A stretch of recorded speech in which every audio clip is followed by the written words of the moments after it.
So in this part of the video we're going to look at the Rubric tool within Turnitin Feedback Studio. You access it in the same way as we saw previously for the core tools, so we'll click on submission. I'm going to use a different submission for this just to demonstrate the rubric itself, but view all submissions as before. Use the blue pencil to access. Obviously if you were using a rubric and the annotation tools you saw previously, all your annotations would be here already, but we're going to focus on this icon that we haven't looked at yet for the rubric or the form. And what you'll see when it opens up is the name of the rubric and however many criteria you've got. The sliding scale, short sort of preview of it isn't the best to be able to do your full marking on, so we normally say use this expander so that you can get a full size rubric.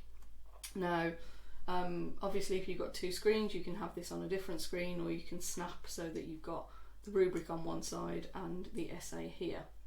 But I want to focus on the rubric at the moment. So what this is known as is a qualitative rubric, and these are the ones that we see used all of the time at the moment across the institution.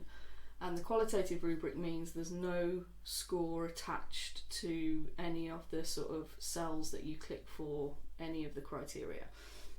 Now the reason for that is you can set up a rubric where you can give a certain amount of marks for any of these particular scale areas, but the way it works is it has to be a definitive value. So whereas a lot of people, and in this example we'll look at the degree classifications as the sort of scales that are used, the next example you'll see is similar, except it'll have excellent, very good, good as the scales across the top.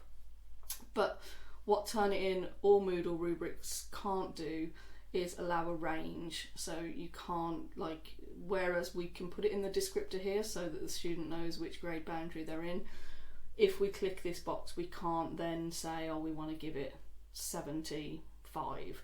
It has to have a definitive number, so that is often quite difficult in higher education to have those very fixed scores for each of the grade boundaries. So what most people use is the qualitative rubric, which doesn't have scores built into it, and you'll have your criteria down the left hand side and you kind of have them as much detail as you need. There's 6 criteria in this demo one. You have your scales across the top, and here again, like I say, it's the degree classification, and when you come to mark you look at your criteria and then you click on the box as to where the student sits within those boundaries.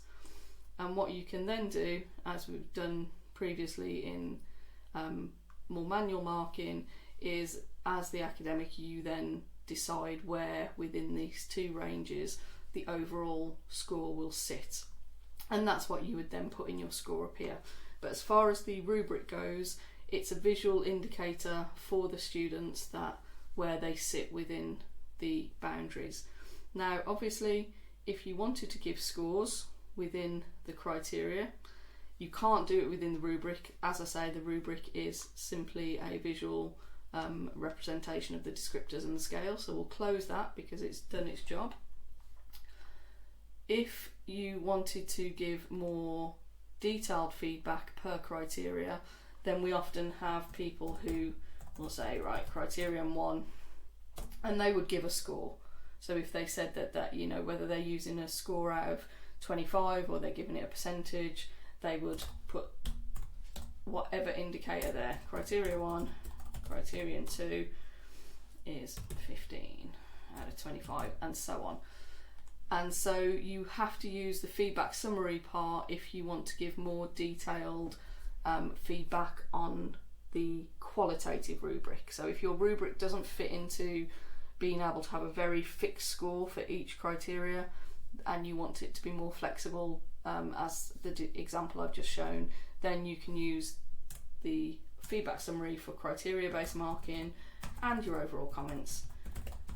Now more recently we've seen people move more away from the criteria based marking to an overall score and the visual basis of the rubrics.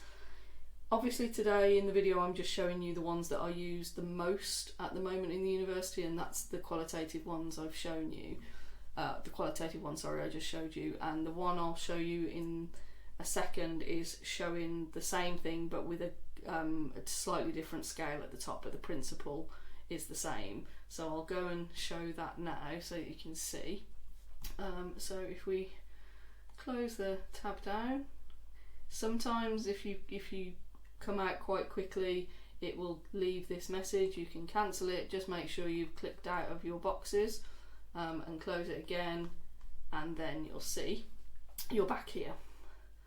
What I want to do is go to another assignment just to show you the slightly different scale that's used, but it's still a qualitative rubric that doesn't have the definitive scores built into the rubric. That's done afterwards. And if I open the rubric up, similar to what you saw in the previous example, but you'll just see here the descriptors at the top aren't the degree classifications, they are just excellent, very good. And so again, you click on the scale where the student sits within the criteria and close it, and again, for any additional comments around the criteria, you would use the overall feedback summary. So that's just to show you a different way of using the rubric tool, or the qualitative rubric tool.